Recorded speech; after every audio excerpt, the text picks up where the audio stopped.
Ramadan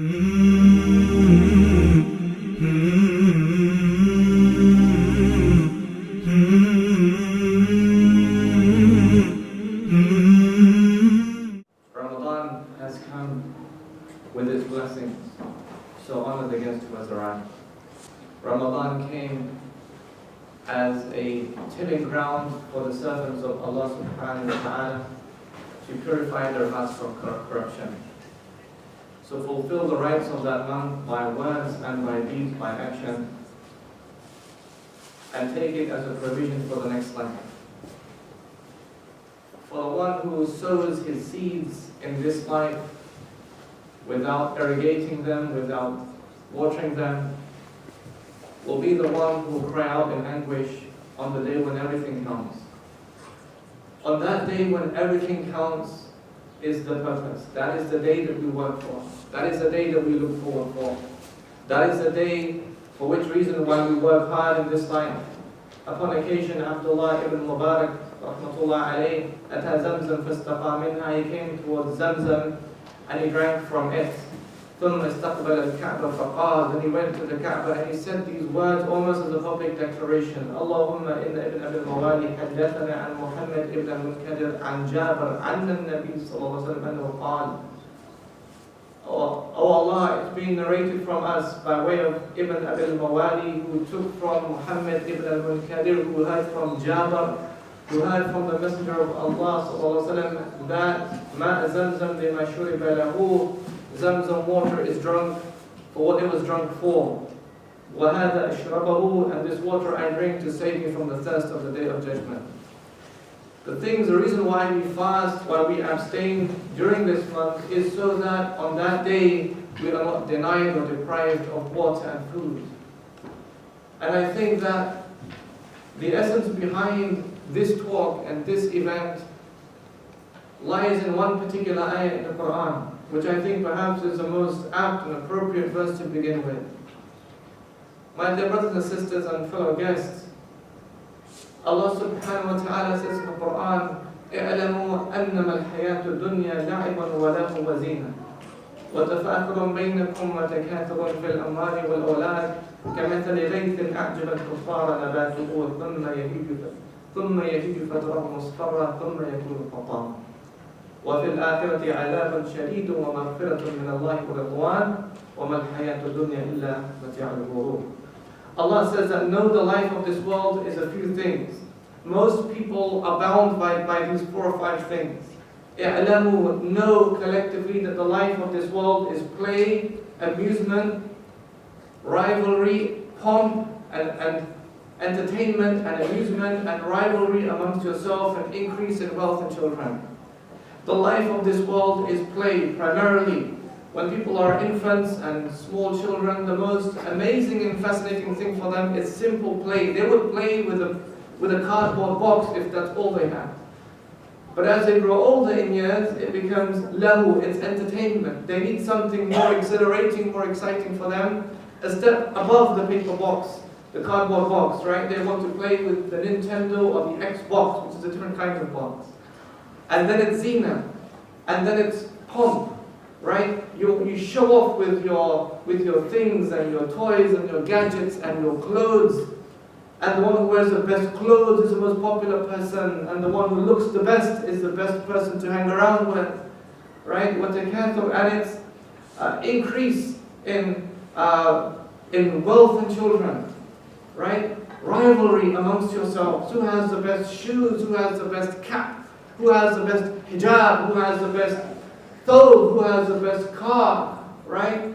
And then as you grow older in years and you can make some money, become independent and self-sufficient to some extent, it's about who has the most children and the most clever children or the most handsome kids, for example, and who has the best car, who has the best house. If you don't understand the first half of this verse, Allah simplified it for us by giving us an analogy. And Allah says that all of that is like a method all of that is like a heavy rainfall that pleases farmers. A heavy rainfall on a farmer's patch of land, right? He sees his plants grow it pleases him that the rain has fallen. And as his plants grow, he's sitting there and he's standing and he's watching them and he's pleased with them. But then all of a sudden, his plants become weaker, right? They begin to wither away. فَتَرَاهُ مُصْفَرًّا. The key behind this verse is this, what Allah says here, فَتَرَاهُ مُصْفَرًّا. He sees his produce, he sees his plants turning yellow. And then they become like straw. You would ask yourself, why on earth would this farmer see his plants turning yellow? Isn't the farmer supposed to harvest his crops and cut the end off? Isn't that the job of a farmer? How on earth would a farmer see his crops turning yellow? It means at the outset he's a bad farmer. It means he doesn't know about his job. Or it means that he's deceived and deluded. In this verse is a profound lesson for all of us.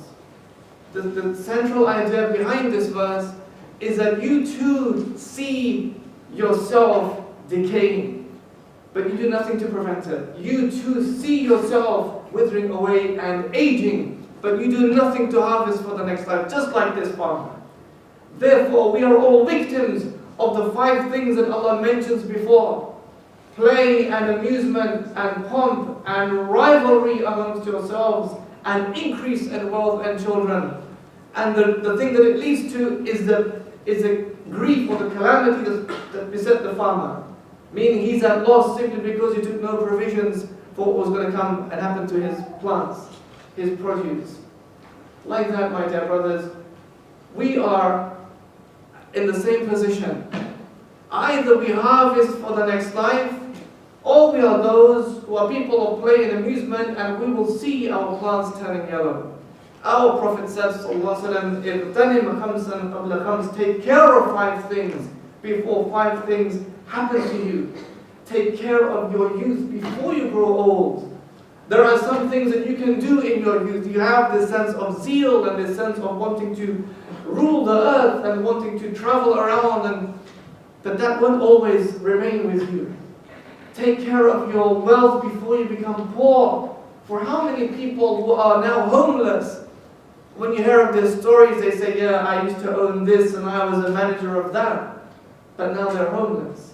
Take care of your free time before you become busy. How many a person who now works 9 to 5 days a week, wishes of course he was back in uni or back in those days where he had no commitments. Take care of your wealth before you become poor. Take care of your life before you die. Meaning, harvest. Harvest. Take the things that Allah has given you now and do not waste them. Do not waste your youth, do not waste your money, do not waste your time, do not waste your life. Use all of these things for the next life. Allah speaks about some people in the Quran, أَوَأَمِنَ أَهْلُ الْقُرَىٰ أَن يَأْتِيَهُمْ بَأْسُنَا الضُّحَىٰ وَهُمْ يَلْعَبُونَ. Allah says, do the people of the town think that Allah's punishment will not descend upon them in the early morning, in the brightness and glare of the day, وَهُمْ يَلْعَبُونَ, when they're just mucking around and playing. وَمَا خَلَقْنَا السَّمَاءَ وَالْأَرْضَ وَمَا بَيْنَهُمَا لَاعِبِينَ. In another verse, Allah says He has not created the heavens and the earth and what is between them as a joke, for play, for entertainment. Allah says no new reminder comes to them, إِلَّا اسْتَمِعُوا وَهُمْ يَلْعَبُونَ, except they listen and they're just mucking around. They're just playing. They haven't come for learning anything. They haven't come so that they may transform their lives and really become great people on earth. They just come because they're just mucking around. They're just here for a joke. Right? They're just here for the sake of it. وَهُمْ يَلْعَبُونَ, and they're just playing around, mucking around. أَفَحَسِبْتُمْ أَنَّمَا خَلَقْنَاكُمْ عَبَثًا وَأَنَّكُمْ إِلَيْنَا لَا تُرْجَعُونَ. Allah says, do you think we've created you for nothingness? Out of idleness? Like a creation that serves no purpose, just do what you want? And you won't return to us? No. That is the delusion of people who were destroyed before us. The delusion of people who were destroyed before us is that they assumed and entertained this thought, we're created for nothing.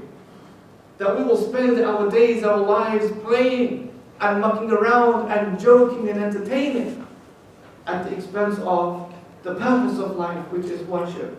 Not to say, of course, that you can't play and muck around when need be, that's fine.